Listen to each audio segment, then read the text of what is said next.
to the Dreary Midnight Podcast. My name is Lisa. My pronouns are she, they. My name is Celeste. My pronouns are she, her. And what are we talking about tonight, Celeste? Tonight, we are going to talk about the Fresno Nightcrawler. Let's get into it. Intro music. Intro music.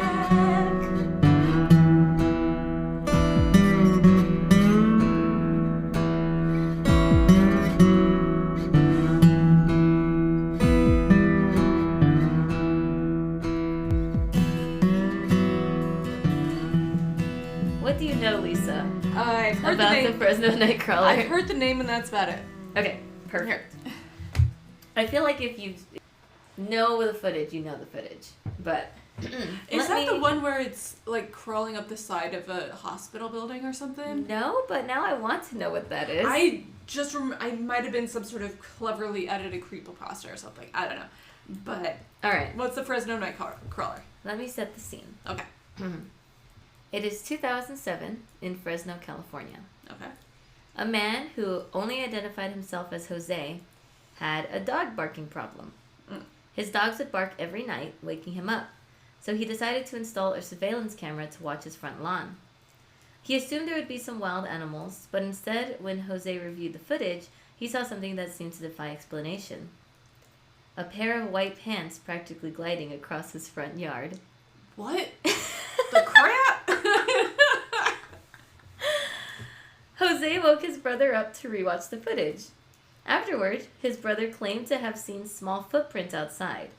Unfortunately, by the time investigators made it to the site, all evidence was washed away.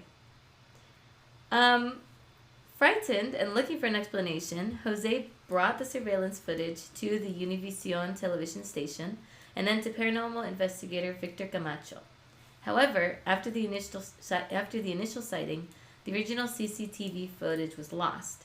The only remaining footage is a grainy video recorded from the monitor. So, what exactly did Jose see on the screen?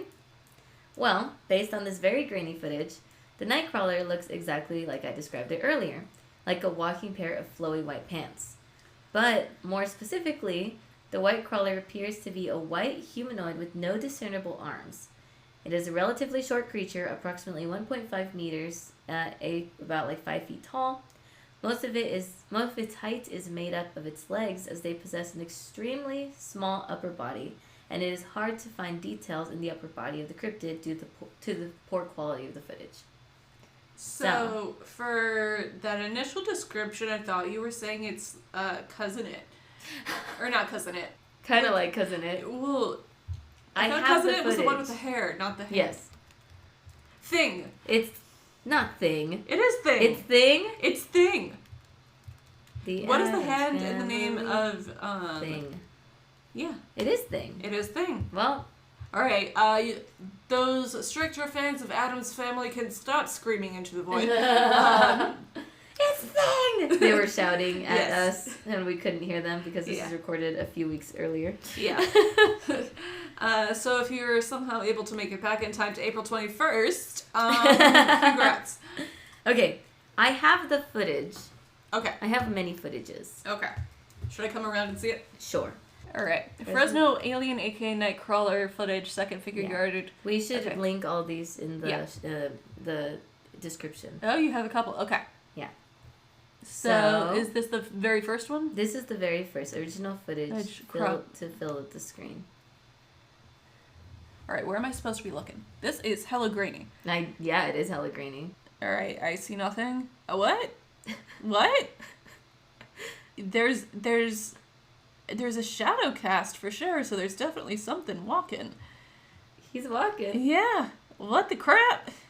Okay, so it looks a little bit as if someone was walking two fingers. Yeah, right? Yeah. That's exactly what it looks like. But the rest of the hand, it's just the two fingers, and then the rest of the hand is cut off at those two knuckles. Or just but above also those the way two that knuckles. it's walking is like really wide strides. Yeah. Doesn't it look like like someone's flowy pants? Yeah. That's literally what I was about to say. But, okay, so then they did an emboss effect and inverse to raise the details of the figure. Please take note if there's a string holding up the figure, it would show with the enhancement. And there's the shadow, there's the figure, there's no enhancement here. Yeah. I mean, there's no enhancement, there's no string here. Yeah. And then at some point when it leaves the when it gets to this part, where it's walking it off has frame. a possible face. Yeah. But that could easily be the distortion from the bottom of the frame. Exactly. It's such grainy footage that it's so hard to tell. Yeah. It's gonna. Because you said it was like a recording of a recording. Yeah. There it is. You can see right here. This little face. It's so grainy, I can't even see anything. Grainy. Yeah. It just looks like possibly a shadow on a possible face. Yeah. So that's the really, really grainy footage. Well, I guess we'll link it in the show notes. But yeah, you can also just look up Fresno Nightcrawler. It's not the original footage because apparently the original footage was lost. Yeah. But it's like a recording of a screen of the original footage. Who was recording what? Was that was the original screen like somebody's security camera? The original screen was Jose's security camera. Okay. And then who put the video tape onto Jose's security camera? I think it was at the Univision television station. So they took the security tape to Univision? Yeah, to TV station. Okay. And then the TV station recorded it, and then I guess the original footage went back with Jose, and then Jose lost it. Okay. According to what I was able to come up, there's not a lot of, because the Fresno Nightcrawler is a relatively new cryptid. It's not there's not a lot of information on it, as if I was doing like Bigfoot or Mothman or something like that. Yeah. Which still haven't done that. We should. I mean, we're getting into the tiny cryptids, but we're too scared to get into the big ones. Because listen, Astonishing Legends did 13 hours on the Patterson-Gimlin film, so I feel like there's a lot there. So, there have been other sightings of this Fresno Nightcrawler. This one is actually referred to, though, as the Carmel area creature. Okay. Do you know where Carmel is? Like, no. Up in Northern California? Okay. Okay. So... kind of near where all the mountains and parks are? Yeah. Okay. Carmel by the Sea is, like, beautiful. Google it. It's gorgeous. It's also expensive as hell. Yeah. So... ain't that always the way? Yeah, my dream place would be to live in NorCal if it wasn't so expensive. On December 12th, 2014, a 60-year-old former Marine, yet to be named, and his wife were driving near Carmel when they came up over a hill and saw a 7-foot-tall, slender gray creature. The unnamed witness said the following, quote, "We recently bought a place in the Fort Hill area in southeast Highland County. We first noticed after about 30 days of living here that we suddenly have a perfect circle that stays fresh green no matter what weather in our front yard. On Friday night, the 12th, we were driving home. After turning onto Carmel Road, which leads to our road, we went around the curve by the Carmel Church and then up a small incline, and approximately 10 feet over the incline and in front of our truck, the alien ran across the road and into the woods." End quote. So the Carmel area creature seems to be tall and gray, with presumably no arms and long muscular legs. It is bipedal and walks in an odd manner with its backward bending knees, and it resembles the Fresno Nightcrawler. There have been many possible sightings of the Nightcrawler in the form of the Carmel creature, a thin, armless, pale, white humanoid creature seen in Ohio. And the Nightcrawler has also been spotted in Yosemite, where footage was again taken from what appears to be another security camera. This time, there are two creatures, one being very small, less than 0.5 meters, which is like 1.5 feet tall. It's very small. And the feet of the creatures can clearly be seen, as well as what appears to be some sort of webbing connected from the knees to the upper body on at least the larger one. They walk slowly, and honestly, they look like walking harem pants, at least to me. Okay. So I have footage of that one, too. Okay. This one, to me, is even more intriguing than the last one that we just saw, the Nightcrawlers of Yosemite Park. Okay. Once again, Yosemite is in that area of California. It's in the Sierra Nevadas. Okay. The big one. You can see it has little feet. Yeah. I mean, as you pointed, it kind of blurred a little bit, so it's hard to tell. And there's the tiny one, little baby. Yeah. And so the little baby shows up right as like the big one goes behind a tree. Yes. And now they're gonna both show up. Alright, so but the big one just emerged from the other side of the tree, And so did there's the little. baby. It gets a little clearer, so you can see their legs and how high the legs of the baby are compared to the legs of the And it looks like adult. it doesn't have like a torso or a neck or anything. It looks like it's kind of a head stuck on top of a set of hips almost. They look like harem pants to me. Yeah. Like they kind of flare at the bottom. Yeah. And this was from March 28th, 2011. So recent-ish. Yeah. Yeah. So more recent than the 2007 one. Yeah. Not as recent as 2014, which was the caramel creature. Okay. And so, then... go ahead. So the account you just read was for the caramel creature in 2014. Yeah, but the caramel creature seems to have a lot of similarities to the Nightcrawler, which is why it's kind of lumped together with it. Okay. The Yosemite one looks more like the original one that we just from saw. 2007. Yes. Yeah. Do you have footage of the caramel creature? No, because there was no footage of that. It was just an eyewitness account. Yeah. Okay. The cryptid has also been videotaped in Poland, this time with what appears to be a handheld camera, judging from the shakiness of the footage. And the creature cannot be seen for too long, but appears to have similar traits to the larger one taped in Yosemite. And then the next sighting, the most recent sighting of the creature, was in Billings, Montana, captured on a home surveillance system at 9:45 p.m. on March 25th, 2020. Sorry, April 25th, 2020. I have over here the possible Fresno Nightcrawler captured on CCTV on April 25th, 2020. Oh, so we're almost on the anniversary as we're recording. Oh yeah, seriously. If you want to come over. Okay. This one it's a very brief. You're going to want to look in this area on the right. Okay, they all go like real pixelated right before it happens. I know. Is that... Well, we'll talk about possible explanations, but... Okay, so you pointed in one direction and the complete other side of it got really sharp and bright. Yeah, but see, there it is. Huh. And it then just scuttles off screen. Yeah. It came was into very frame short. for a second and then left. Yeah. Exactly. Yeah. So what those is this are thing? all the sightings that we have so far. So far. Okay. What do you think this thing is? What do you think this thing is before I say anything about what it could be? I don't know. Some kind of mutant bear or something. Some kind of wild creature that came out kind of wrong. I don't know. Or You know aliens. what? I don't know. That's fair. I think the most widely accepted explanation could probably be alien. As far as like if we're gonna go paranormal, it's probably alien. It could be a new species, possibly a primate with short arms. Okay, so like the opposite of Bigfoot. Yeah. Tiny arm. Yeah. Tiny arm man. Yep. These are possible explanations that people have put forth. This is the stupidest explanation in my opinion. A misidentified deer standing upright.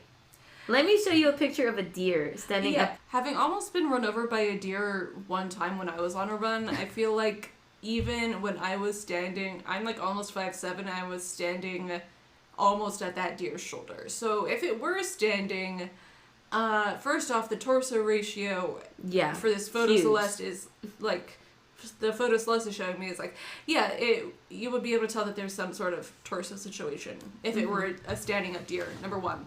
Number two, if it were standing up, it would be more than 7 feet tall. Number three, it wouldn't be able to walk. Like deers don't walk on their hind legs. That would be fucking terrifying. Yeah. First of all. Yeah. Second of all, a deer's not gonna be walking on its hind legs. It would be like putting on its hind legs to like grab something from a tree or something. Yeah. Like for that second clip you showed me, it wouldn't be walking upright for that long. Yeah. And I remember doing the research with James, or like I was doing it while he was in the room, and I'm like, this is the stupidest explanation. If you're going to try to explain away paranormal activity, make sure that the explanation isn't stupider than it just being paranormal activity. Yeah. Yeah. Like, dude, it's not a freaking deer.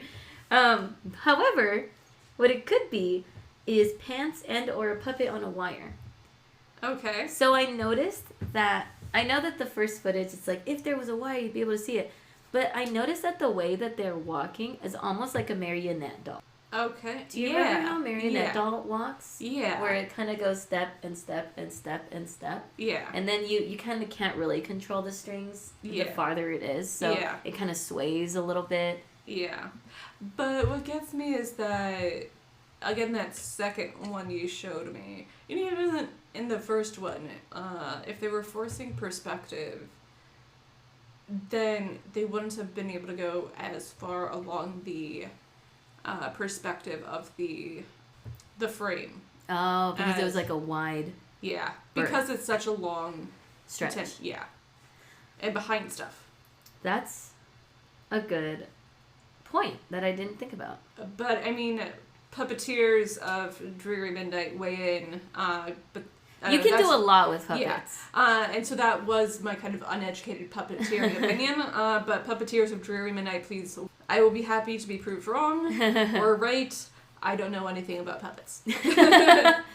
Another explanation is that it could be a bird walking, like a crane. Once again, I think you'd be able to tell the difference between a crane and a pair of walking pants. Yeah. I would hope. Also, the leg ratio on cranes is way different. Yeah, tiny. And I know that some of these apparently had short, thin legs, but none of them that we saw had thin legs. It could be a person wearing big pants and walking on stilts. That's the most plausible one so far. Yes. But again, I'm just going back to that. Maybe they're crouching. Yeah.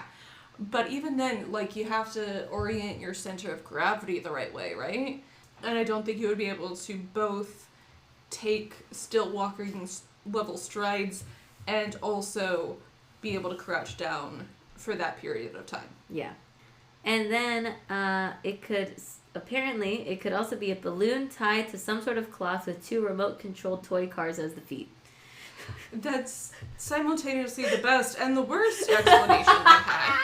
That's the most complicated, but also the most well-thought-out explanation. Yeah, but we're getting into, what is it, Occam's razor, where it's the simplest solution is likely the one. Oh, man. So, but, I mean, feel like technically it could be a balloon tied to cloth with 2 little feet. The Yosemite one. Look, had 2 little feet like that. The problem is, who would go through that length and then go to Yosemite National Park, camp in front of their footage, and make that just so somebody might find it interesting. Yeah. I feel like at this point, if you're doing it for the karma farming shits and giggles of it, once the news breaks, you would then post the 3-part making of series. Right? I don't know. Yeah, I don't know. And then it could just be normal video editing. So I know that it was 2007, so I don't know how much they could have edited. I don't remember from 2007 how far we came editing wise. Yeah. But I don't know if the video edition of Photoshop was as advanced as it is now. Yeah. But the YouTuber Captain Disillusion made a video showing how one could use video editing to edit out a torso and create a nightcrawler. Okay. So I have it. So that makes some more sense because it's sort of... Because here I was thinking of trying to insert something into the frame, but I feel like in 2007 we could well have had something that already modified something that was in frame. Exactly. So because they did Gollum all CG, but Andy Serkis was still had to be right there for the motion capture. Yeah. Here's basically his little version. I have that on mute, but his little version of it. Okay. Where he just made the video footage of himself holding a watermelon. Okay. And then he edited out himself and made it look like a walking pair of legs. Okay. So, it's a possible explanation. It's probably the most likely explanation when it comes to... And of those, it seems like that one is the one that a solid intersection of plausible and doable. So that's probably... If they're going to use something to debunk it, video editing is probably the best way. Especially because the original CCTV footage was lost. Yeah. In case you didn't hear, there was 17 air quotes there. Yeah. I think my voice showed the air quotes pretty well. Yeah. But either way, it is a fun cryptid. and people seem to love them. And honestly, so do I. Yeah. Our coworker, Raina, has like a little Fresno Nightcrawler keychain. Aww. And she said that she was like, it was at her other work or something, and it was just on the ground, and there was nobody who was like claiming it, and she was like, I guess this is my friend now. Alrighty. My little Fresno. Oh, but one more thing to add. A Fresno artist named Laura Splotch, she was interviewed by Business Insider, and Business Journal, sorry. And they were interviewing her about the Nightcrawler, because she's a Fresno artist, and she does a lot of artwork about the Nightcrawler and about supernatural stuff in general. And she says, quote, "These really intrigue me because they're from Fresno. They look unique and different. It's a weird thing to fake, but if they're real, that's even weirder." In May 2002, end quote. In May 2002, Splotch attended a Fresno event celebrating the local cryptid where she bought Nightcrawler earrings and stickers. Splotch likens the Fresno Nightcrawler to the Chupacabra and thinks that the Fresno cryptid could possibly be some type of animal, with the legend growing from there. Quote, "It's unexplainable. A lot of people are drawn to the unexplainable. But I'd rather Fresno be known for the Nightcrawlers than some of the other stuff we were known for." End quote. Yeah. That's fair. I thought that was so funny. I had to put that in. KCT, a Southern California television station, notes that there's all sorts of Fresno Nightcrawler merchandise out there, like Raina's little keychain. Yep. Fans of the cryptid can buy everything from t-shirts to stickers. It helps that they're really cute and apparently harmless. Just a little walking pair of pants. Yeah. I mean, they got places to be. And that's all I have. It's a short episode. Yeah. But I mean, it's a short cryptid. There's or not much cryptid, to say about it. on which one you see. All right.